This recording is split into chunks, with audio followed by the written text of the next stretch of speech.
Recently Ram Rahim को bell मिल गया payroll पे और ये उसका 15th पैरोल है।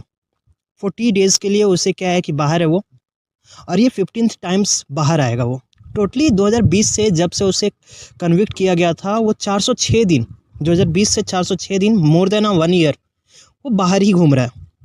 अब ये सबसे बड़ा एक एग्जाम्पल और एक बड़ा क्वेश्चन फाइंड आउट करता है, यहाँ पर राइज करता है कि करने के बाद अगर तुम्हारे पास पावर और इन्फ्लुएंस हो तो तुम्हारा कोई कुछ नहीं बिगाड़ सकता। ये चीज़ यही शो करता है और ये बहुत ही गलत एग्जाम्पल सेट हो रहा है, क्योंकि इस तरीक़े से क्या है, कोई भी जो वो कभी भी फील नहीं करेगा क्या कि चाहो किए उसके बाद फिर क्या है कि उस विक्टिम को बोलेगा कि क्या ही बिगाड़ लोगे, मेरे पास पावर है, इन्फ्लुएंस है, जब चाहेंगे तब मैं पैरोल पे बाहर आ जाएंगे। और जब वो बाहर आता है तो जो विक्टिम होते होंगे वो सभी पे क्या गुजरता होगा, कभी सोचना कि उन विक्टिम पे क्या गुजरता होगा, वो कितने डर में रहते होंगे, क्योंकि उसके पास पावर है, इन्फ्लुएंस है, उसका वो मिसयूज़ कर सकता है, सामने वाले विक्टिम को परेशान कर सकता है। तो इस तरीके के डिसीजन जो होते हैं वो रियली क्या है कि क्वेश्चन मार्क लाते हैं, क्या कि क्या सच में वुमेन के लिए ये देश सही है? क्या वुमेन के लिए सच में सोचा जा रहा है नेता लोग के द्वारा? कहीं एक जगह जो कर्नाटक के एमएलए है, कांग्रेस का एमएलए, वो डेरोगेटरी रिमार्क दे देते हैं कि अगर पूरा है और तुम उसे रोक नहीं पाओ तो सो जाओ और एंजॉय करो इसे। ऐसा तरह का जो स्टेटमेंट है रियली कि हमारे देश में क्या कल्चर को नॉर्मलाइज नहीं किया जा रहा है, इसके अगेंस्ट में हम लोगों को खड़ा होना पड़ेगा।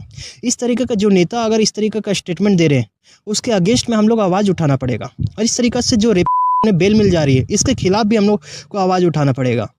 तो ये चीज़ पे हमें ध्यान देना होगा। इनफैक्ट जो गवर्नमेंट है, बीजेपी बेटी पढ़ाओ और बेटी बचाओ के बारे में बोलते हैं, कैसे बचेगा बेटी? अगर ऐसे अगर बेल मिलते रहेंगे तो कैसे बचेंगे बेटी? अगर आपके बात में अगर दम है तो आपको उस पर काम भी करना चाहिए। ऐसे को कभी भी बेल नहीं मिलना चाहिए, पर आप सभी खामोश हो।